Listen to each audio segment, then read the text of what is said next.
Chapter 22. A group of men stood on a street corner as a luxury car pulled up. Noiselessly, the heavy-tinted black window lowered. Jordan pointed to one man and gestured for him to come over. Greg, the low-level street dealer, made his way to the window, eyeing the man suspiciously. "You got a driver now?" Jordan smiled and shrugged.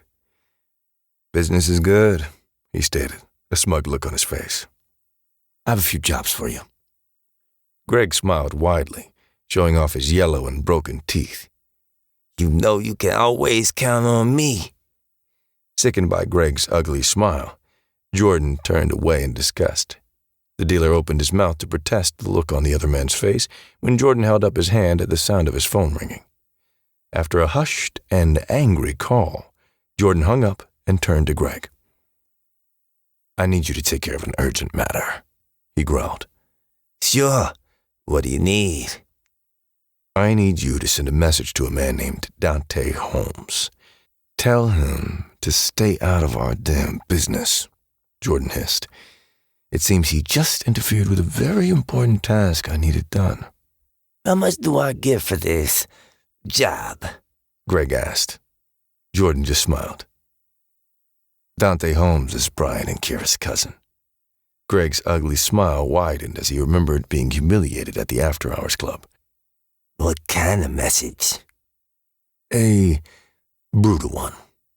"It would be my pleasure, Mr. Crosby."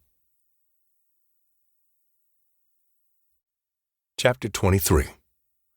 Brian and Rodney arrived at an old, run-down apartment building. The pair walked over to a group of guys who worked for Rodney. "Are we sure this is the place where Blackout lives?" he asked.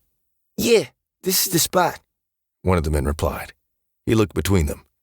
"His real name is Leon Dobbs. He's staying at his aunt's apartment." Brian pulled out his Glock. "Let's go handle this fool," he rasped. Rodney jumped as his phone buzzed. Pulling it out of his pocket, he listened for a moment, then clicked it off. "After you asked me to keep eyes on your cousin, I had someone tail him," he said. Brian asked if Dante was okay, raising an eyebrow at his friend. He was a little surprised about the concern in Brian's voice, and told him about Dante ruining the hit. Brian frowned, and his eyebrows furrowed. "What does that mean for Dante?" "If the king actually ordered the hit, then your cousin is in some deep shit." Brian rubbed his hand over his head in frustration.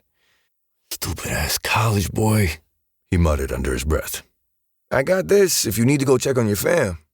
Brian looked over at the building. "You sure?" "We got the entire place covered, inside and out," he said. "I'll see you later," he said as they bumped fists. Brian spun on his heels and jogged away. One of Rodney's guys said, "I thought Brian didn't give a shit about his cousin." Rodney, who was thinking the same thing, turned to the guy. "Shut the fuck up and make sure Blackout doesn't slip past us." Rodney began to signal his men to get ready to move in on the second-rate hitman.